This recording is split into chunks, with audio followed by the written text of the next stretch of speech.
두산로보틱스 주주 여러분 안녕하세요. 7월 15일자 핵심 주가 분석해드릴 상담이 인사드립니다. 우선 두산로보틱스 말이 많죠. 이걸 보유하는 것도 너무 지치고 보유하는 이유를 모르겠다. 종토방만 들어가도요. 잡주다. 이거 올라갈 거라 기대하는 사람들은 전부 바보들이다. 이런 이야기를 하는데요. 저는 이 영상에서요. 두산로보틱스가 말로만 올라간다라고 분석해드린 것이 아니고요. 올라갈 수밖에 없는 이유를 여러분 두 눈으로 확인하게 만들어 드릴게요. 종토방에서 이 종목이 못 간다, 이걸 보유하는 건 바보 같은 투자다 라고 하는 사람들의 내용을 보면요, 근거가 없습니다. 그저 말로만 떠들 뿐이죠. 그런 사람들의 이야기는 우리에게 중요하지 않아요.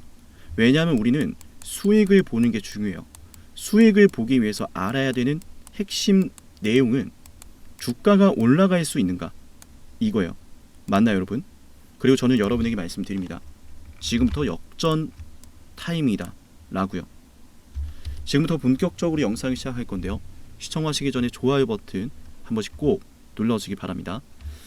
자, 우선 본격적인 내용 들어가기 전에 이 부분을 꼭 검토를 해볼게요.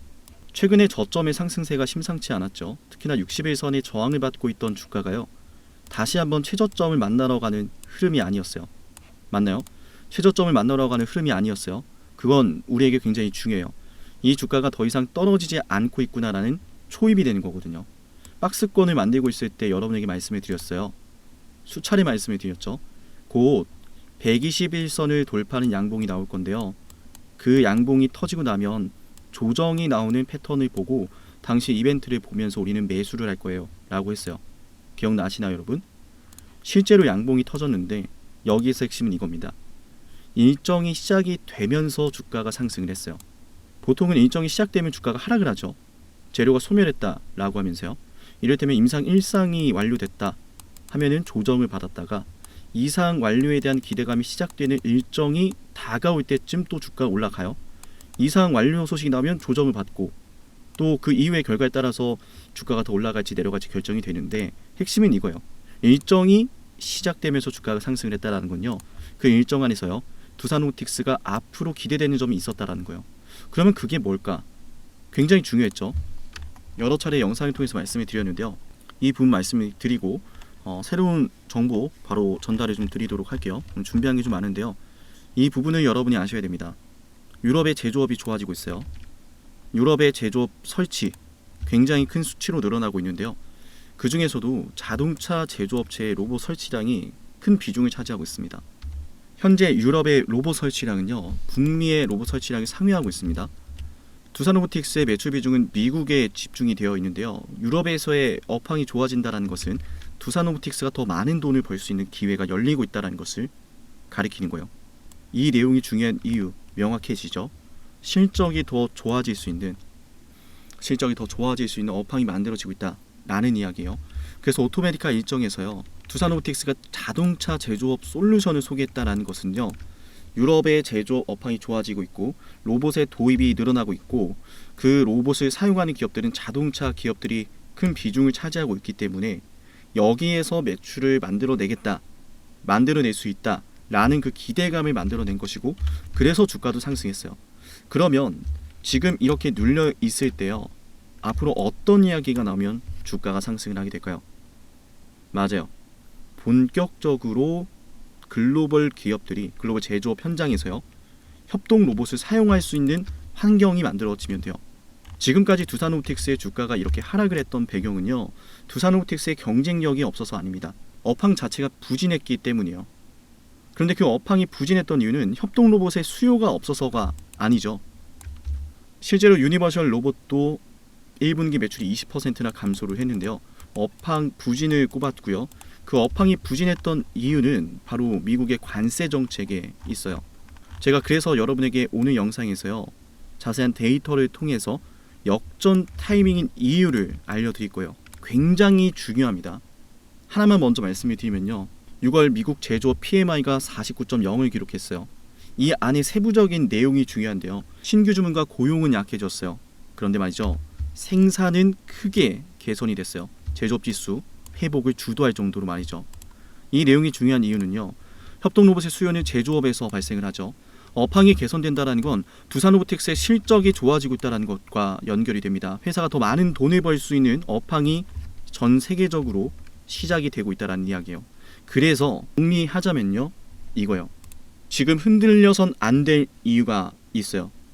하락하고 있던 두산 로보틱스의 주가 배경이, 즉 악재가 해소가 됐습니다. 기대하던 값이 있는데 그 기대하던 만큼 기업이 결과를 보여주지 않으면서 주가도 하락을 했고, 그 배경이 해소가 된다는 건요, 주가가 바닥을 잡고 올라갈 수 있는 기회가 열렸다는 거예요. 이렇게 빠지는 동안 A라는 이유가 있었는데 그 이유가 사라졌다. 그러면 바닥을 찍고 업황 개선되면서 주가 올라간다는 거예요. 관세 정책의 핵심 포인트가 있는데 제조업이 실제로 좋아지고 있다는 거 정말 중요하죠. 세부적인 내용 바로 이어가도록 할 건데요. 우리 영상을 보고 있다면 좋아요 버튼 꼭 누르세요. 그리고요, 영상 끝까지 꼭 보시면서 제 휴대폰 번호로요 두산 로보틱스라고 종목명을 제게 남기세요.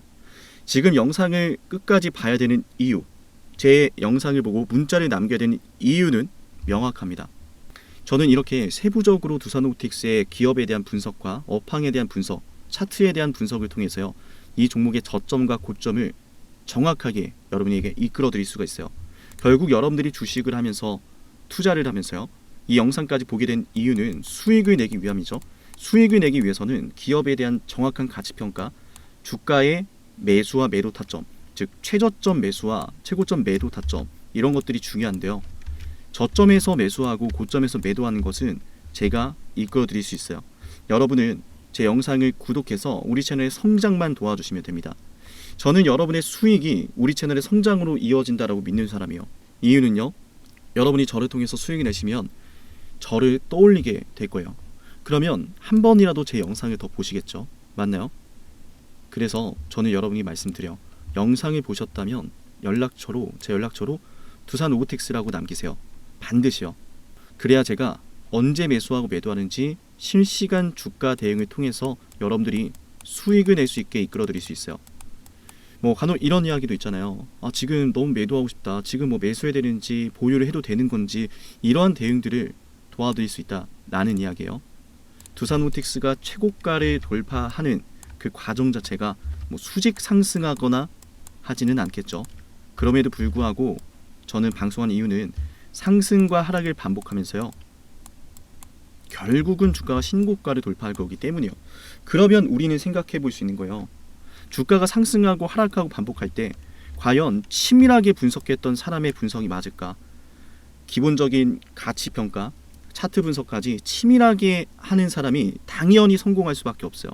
주식시장에서 운은 물론 중요하지만 그것도 준비된 자에게 찾아오는 법이죠. 파도는 밀려오고 있습니다. 그 파도에 올라타서 수익을 가져갈지 혹은 파도에 휩싸여서 손실을 경험할지 굉장히 중요한 시점이요. 지금 올라타야 됩니다. 제가 그 흐름을 이끌어 드릴게요. 여러분은 제 영상을 보고 구독만 누르세요. 여러분의 수익은 제가 챙겨 드릴게요. 010-7371-7454기로 두산로보라고 남기면 됩니다. 그러면요, 영상 지금까지 보신 분들에게 중요한 내용 바로 들어갈게요.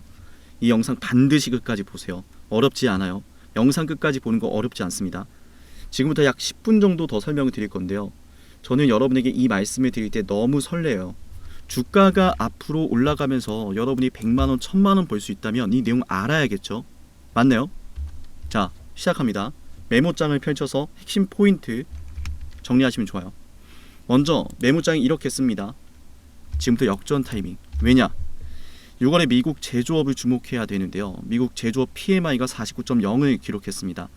그 중에서도 우리가 반드시 짚어야 될 부분은요, 신규 주문은 감소를 했어요. 고용도 약화가 됐어요. 그럼에도 불구하고요, 생산은 크게 개선이 되었어요. 미국 제조업에서 생산이 크게 개선되었다라는 것, 제조업 지수를 회복하고 있다는 것, 이거는 우리의 협동로봇 수요가 늘어나는 것과 연결이 되는 겁니다. 협동로봇 수요는 제조업에서 발생을 하죠. 업황이 개선되고 있다라는 것, 실적 기대치로 이어지는데, 이게 관세 정책이 한 번 더 트리거를 만들어낼 거예요. 관세 정책이요. 두 가지 시나리오를 생각하면 되는데요, 먼저 관세 정책이 어떠한 영향을 주고 있는지를 좀 보도록 할게요. 자, 업황 회복 시나리오입니다. 두 번째 메모할 건 업황 회복 시나리오예요. 우리가 제조 업황이 좋아지고 있다는 것은 확인을 했어요. 미국도 그렇고 유럽도 그렇고요. 데이터를 바탕으로 말이죠. 실제로 업황이 좋아지는 걸 데이터를 통해서 확인이 됐는데요. 그럼 우리는 앞으로 그에 따른 관련 기업들의 실적이 올라갈 것을 기대할 수 있죠. 실제로 외인과 기관들도 이런 기대값을 가지고 매수를 들어옵니다. 제조 업황이 향후 개선되는 과정을 거치면서 주가 상승이 단계적으로 반영될 것으로 보이는데요. 트럼프 행정부의 관세 정책은요, 목적이 뚜렷합니다. 무역 적자를 개선하겠다는 거예요. 미국 정부가 더 이상 손해보는 장사를 안 하겠다는 겁니다. 달러와 패권을 유지하고 싶어요. 그래서 핵심은요, 주요 국가와의 무역 협상 이벤트가 발생하는 거예요. 지금 미국과의 무역 협상이 전 세계적으로 진행되고 있는 상황인데요. 이게 마무리가 되는 게 중요해요. 즉, 주가가 하락을 하게 만들고 올라가는 것에 제동을 걸게 만들었던 하나의 요인이 해소가 되는 거예요. 불확실한 악재가 해소가 된다라는 거죠. 악재가 해소되면 주가는 올라가는 게 맞습니다. 이벤트가 풀리고 나면은 무역 협상 결국 이렇게 됐어 하면은 각 기업들은 어디에 제조 시설을 두게 되고 어떻게 앞으로 원가를 올릴지 여러 가지 고민들을 하게 될 건데, 관세 정책을 부과했을 때 기업들이 부담을 하게 된다라고 했을 때는요, 기업이 마진율이 낮아지더라도 시장의 점유율을 위해서 우리는 그 관세를 소비자에게 부담하지 않을 거야, 부과하지 않을 거야. 그러면은 뭐 원가율이 올라가겠죠. 그죠? 마진율이 낮아진다라는 거예요. 영업이익률이 낮아지고. 그럼 기업 입장에서는요, 제조업을 할 때 효율적으로 적은 비용으로 더 많은 물건들을 생산할 수 있는 방법이 필요하겠죠. 그게 바로 협동 로봇 수요로 이어지는 겁니다. 맞나요, 여러분? 지금 전 세계적으로 많은 대기업들 보세요. 세계를 둘러보면요, 제조업을 어떻게 만들고 있습니까? 자동화로 만들고 있죠. 테슬라도 지금 상하이에 있는 기가팩토리 95% 이상의 공정이 로봇이 만듭니다. 현대차도 지금 미국에 들어간 그 공장이 사람이 만드는 게 아니라 로봇이 만들어요. 그러면 두산로보틱스는 대기업들 대상으로 매출을 발생시키는 게 아닌데 이게 어떤 효과를 낳게 될까요? 대기업들마저도 공장이 자동화를 만들었어요. 그러면 하청업체들, 이를테면 뭐 테슬라의 부품을 공급하는 하청업체가 있다고 생각해 볼게요. 하청업체가 기존처럼 로봇을 도입하지 않고 납품을 해요. 근데 혜성처럼 등장하는 B라는 다른 하청업체가 경쟁 입찰이 들어갑니다. 야 테슬라야, 우리 원가 더 낮춰줄 수 있거든. A라는 회사가 얼마에 납품하는지 어느 정도는 알고 있는데 우리 그것보다 20%는 더 저렴하게 해줄 수 있어. 그리고 납기도 안정적으로 우린 공급할 수 있어. 왜냐면 우린 로봇이 만들거든. 이라고 한다면요, 테슬라든 현대차든 로봇을 도입해서 얼마나 효율적으로 제품을 생산할 수 있는지는 데이터가 쌓여 있어요. 원가율이 얼마나 감소가 되고, 또 생산 이 수율의 문제도 그렇고요. 원하는 기간에 물건을 다 만들어내는 이런 납품 기일에서도 안정성이 확보가 된다는 걸 알고 있고요. 그럼 당연히 B라는 기업에 대해서 기회를 주겠죠. A라는 기업 입장에서는 B에게 이런 기회가 생기는 것을 원천적으로 차단하기 위해선 로봇 도입을 지체할 이유가 없고요. 관세 정책이 만들어내는 영향인 거예요. 관세 정책이 부과가 되면 기업들에게는 이걸 타개하기 위한 전략이 필요하고, 기업이 부담을 하지 않는다라고 하더라도요, 소비자에게 부과를 했을 때는요, 소비자는 굉장히 똑똑합니다. 똑같은 제품이더라도 더 저렴한 걸 선택하고 싶어 하죠. 조금은 기능이 차이가 있더라도 소비자들은 각자 상황에 맞춰서 각자의 소비 여력에 맞는 제품을 선택합니다. 그럼 기업들은 자연스럽게 어떻게 하겠어요? 아무리 소비자에게 부과를 하고 싶어도 더 좋은 제품을 만드는 것도 중요하지만 가격 경쟁력을 찾아갈 수밖에 없어요. 그래서 이 관세 정책이 정리가 된다는 건 굉장히 중요한데요. 주가가 상승하는 것을 막고 있었던 건 즉 관세라는 것을 다시 알 수가 있어요. 맞나요? 관세를 얼마나 부과할지, 어떤 국가에게, 어떤 업종에게 부과를 할지, 그에 따라서 기업들은 선택을 해야 되거든요. 그러면요, 관세 정책이 마무리가 되면 어떤 상황이 이어질지 벌써 보이죠? 너도 나도 로봇을 도입할 수밖에 없어요. 필수입니다. 변하지 않아요. 필수예요. 실제로 ISM 협회장도 이야기를 했는데요. 관세에 따른 전가 문제와 공급망 차질이 계속되고 있다. 이 관세 정책으로 인해서 이런 언급을 했었고, 기업들은 여기에 집중을 하고 있고, 유럽에서 다소 고객사들의 오더가 지연이 됐던 이유도요, 결국 관세의 영향이 컸습니다. 소름 돋는 거 하나 말씀드릴까요? 미국에서 수요는 견조했는데 왜 유럽은 부진했을까요? 관세 정책이죠. 맞나요, 여러분? 관세 정책이 마무리가 되어 가면서 유럽의 제조업이 나아지고 있다는 것도 우리가 확인을 했고, 그래서 그 안에서 지금 중요한 변화들이 시작이 되고 있는데, 제가 준비한 자료들, 이 자료들은 두산로보틱스 리포트 요청이라고 댓글 남기시면서 저한테 문자를 남기면요, 그분들한테는 요약본이 아니라 상세 리포트본을 여러분께 말씀드리겠습니다. 준비한 내용들이 굉장히 많은데 재밌는 거 하나만 말씀드릴까요? 관세는 지속적으로 원자재 가격에 영향을 주고 있다. 실제로 이 석유와 석탄 제품을 구매하는 이 구매 관리자의 코멘트입니다. 뭐 화학 제품도 그렇고요, 기계도 마찬가지고 각 구매자별로 지금 이 관세 정책이 미치는 상황에 어떤 생각을 하고 있는지, 어떤 문제점이 있고 어떻게 될 거라 생각하는지, 이런 코멘트들이 담겨져 있는데, 이게 전부 다 관세 정책이 해결되면 협동 로봇 수요가 급증할 것이라는 모멘텀과 연결이 돼요. 오늘 영상 다소 조금은 길어졌는데요, 하나의 영상이 모든 걸 담는다는 건 굉장히 어려운 일인 것 같아요. 그래서 순차적으로 하나둘 제가 여러분께 영상을 통해서 알려드리도록 할 건데요. 주가가 상승할 이유 확인되셨죠? 바닥인 이유부터 앞으로 올라갈 이유는 명확해요. 업황이 지금까지 좋지 않아서 주가가 하락하는 요인으로 이어졌다면요, 이제는 그 업황이 개선될 흐름이 만들어지고 있다. 바닥을 찍고 주가 올라갈 모멘텀 시작되고 있다는 말씀을 드립니다. 오늘 두산로보틱스 영상 여기서 마치고 다음 영상에서 뵐게요. 감사합니다.